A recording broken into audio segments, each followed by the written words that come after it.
বাবা। ওয়ালাইকুম আসসালাম আম্মা জান। কেমন আছো বাবা? আলহামদুলিল্লাহ আম্মু, আমি তো ভালো আছি। তুমি কেমন আছো? আলহামদুলিল্লাহ বাবা, তুমি ভালো থাকলে আমি ভালো থাকি। মাশাআল্লাহ, কথাটা শুনে তোমার অনেক ভালো লাগলো। বাবা, তোমার মন ভালো? হ্যাঁ, আমার মেয়ে আমার কাছে থাকলে আমার মন এমনিই ভালো থাকে। আর তোমাকে আমি দেখলে আমার মন ভালো হয়ে যায়। ওরে বাবারে। বাবা, তোমার শরীর ভালো? আলহামদুলিল্লাহ আম্মু, আমার শরীর ভালো আছে। তোমার ঠান্ডাটা কমেছে? শরীরটা ভালো? আলহামদুলিল্লাহ বাবা, আমার শরীরটা একদম ভালো হয়ে মাশাআল্লাহ। বসতে পারি? অবশ্যই, এটা আবার জিজ্ঞেস করতে হয় নাকি? বসো। বাবা, এটা একটা গুড ম্যানার। Good manner? হ্যাঁ, আচ্ছা, এটা তোমাকে কে শিখিয়েছে? আমার মা। কি বলেছে মা? মা বলেছে হলো তুমি যদি কারো বাসায় যাও হ্যাঁ তাহলে তুমি তো একটা গেস্ট হ্যাঁ। মনে করো, তাহলে তোমাকে ওকে না বলে কোনো কিছু ধরা যাবে না। ওকে বলে এটা কোথায়, এটা আমি কি দেখতে পারি বা এটা কি আমি ধরতে পারি। তাছাড়াও তুমি যদি বসতে চাও তখন ওর পারমিশন নিয়ে বসতে হবে। তোমাকে বলতে হবে আমি কি এখানে বসতে পারি। ওরে বাবারে। আর খাওয়ার টেবিলে যদি সবাই খাচ্ছে, ওদের দেরি হচ্ছে আর তুমি অনেক তাড়াতাড়ি খেয়ে ফেললে, তখন তোমাকে পারমিশন নিতে হবে যে আমি কি যেতে পারি, মানে আমি কি হাত ধুতে পারি। ও আচ্ছা, মানে তুমি টেবিল থেকে ওঠার আগেও পারমিশন নেওয়া উচিত। হ্যাঁ ও নাইস, এগুলোকে গুড ম্যানার বলে। হ্যাঁ, এগুলোকে আরে good manner। বাবা, আমি তো এগুলো জানতাম না। আমাকে অনেক কিছু জানতে হবে, আমার ম্যানার গুলো তোমার কাছ থেকে শিখে নিব। ঠিক বলছো। তারপরে মাজান, কি খবর বলেন? বাবা, হ্যাঁ, তোমার পাটা এরকম হয়ে গেছে। কিরকম হয়ে গেছে? আল্লাহ, কি ব্যথা, একটু টিপে দিব? কিসে পা ব্যথা আমার?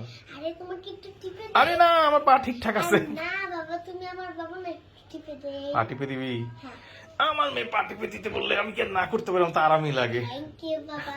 আর বাবা, এখন খুব গরম পড়ছে না? হ্যাঁ, অনেক গরম। মানে মা, আসলে হঠাৎ করে গরমটা পড়ে গেছে। ঠিক বলছে। এই যে এই গরমে তুমি তোমার অফিসে যাও, কত কষ্ট করে যাও না, আর আমরা তো বসেই থাকি, আমরা তো এসি দিতে পারি, তুমি কি এগুলো করতে পারো? আরে আমি হলো গাড়িতে যখন যাই এসি ছেড়েই রাখি।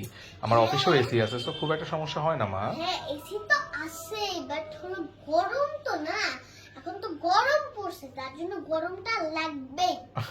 গরম তো পড়ছে, এটা তো কিছু করার নাই। খুব গরম রাস্তায় তো একটু জ্যাম থাকে, তার মধ্যে তো গরম থাকে, এটা থাকেই। জ্যামের মধ্যে তোমার তো আর ভাল লাগে না, বসে থাকতে তো অসহ্য লাগে। মা, এটা তুমি যখন স্কুলে যাও তখনও জ্যাম থাকে, তখন তোমাকেও এরকম ওয়েট করতে হয়। একটুও ভালো লাগে না আমার। তো এটা করতেই হয়, এটা কোনো ব্যাপার না। বাবা জানো, এখন আমি কিচ্ছুই খাইতে ইচ্ছে করতেছে না। কেন? এখন যে আমার মানে ভাতও খাইতে ইচ্ছে করতেছে না, এই তরকারিও খাইতে ইচ্ছে করতেছে না, কিচ্ছুই খাইতে ইচ্ছে করতেছে এই না। গরমের জন্য? হ্যাঁ, এত গরম বাবা, মনে কিন্তু হচ্ছে মা, যে- যেটা হচ্ছে যে ডাক্তার তো তোমাকে বলেছে না যে খাওয়া দাওয়া করতে হবে। এমনিতেই তুমি অনেক শুকায় গেছো, ডাক্তার বলছে খাওয়া দাওয়া করতে চায় না সুজানা, একদমই এটা ঠিক না। ওকে বেশি বেশি খেতে হবে, না হলে ওই স্ট্রঙ্গার কিভাবে হবে? হ্যাঁ, কিভাবে খাবো? মনে হয় কি জানো, কি?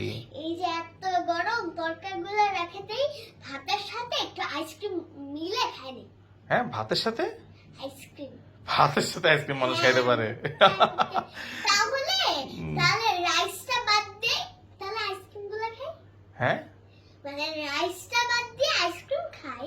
না, আইসক্রিম তো তোমার খাওয়া যাবে না মা। আইসক্রিম তো খাইলে তোমার সমস্যা, তুমি জানো তোমার ঠান্ডা না।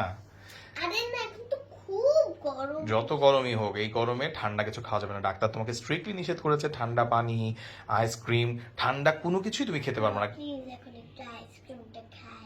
আম্মু, না বাবা, আসলে হয়েছে কি, এখন আমাকে শুধু পারমিশন দাও। আমার মা তো আমাকে এখন আর কিনে দিচ্ছে না, প্লিজ তুমি বলো। ও আচ্ছা, এই হচ্ছে ঘটনা। তোমার মা কি বলেছে? মা বলছে আইসক্রিম খাওয়া যাবে না। কেন খাওয়া যাবে না? কারণ হলো গলায় টনসিল। হ্যাঁ, তাহলে তুমি জানো এটা, তোমার গলা ব্যথা হলে কার কষ্ট হয়? বাবা, না না, আমি বলো গলা ব্যথা হলে কার কষ্ট হয়, রাইট? তখন আবার ওই ব্যথা, আবার জ্বরও চলে আসে। তা তুমি জানো তোমার প্রবলেমটা আছে। ডাক্তার আঙ্কেল সেদিন বারবার বলছে সুজানা তুমি কিন্তু ঠান্ডা কিছু ধরবেও না, খাবেও না। তাহলে কি এখন আমরা জেনে শুনে তোমাকে? না, আমি আইসক্রিম খাবো। আম্মু প্লিজ কথা শোনো। না, আমি আইসক্রিম খাবো। না না না, ওই যে তোমার আম্মু চলে আসে, দৌড় দাও দৌড় দাও, দাও দাও। কোনো কিছু দেওয়া যাবে না। তার জন্য আমাকে আইসক্রিম দিলা না তো? না, দিলাম না। মনে রাখবে, এটা করছো তুমি। হ্যাঁ হ্যাঁ, মনে রাখবো।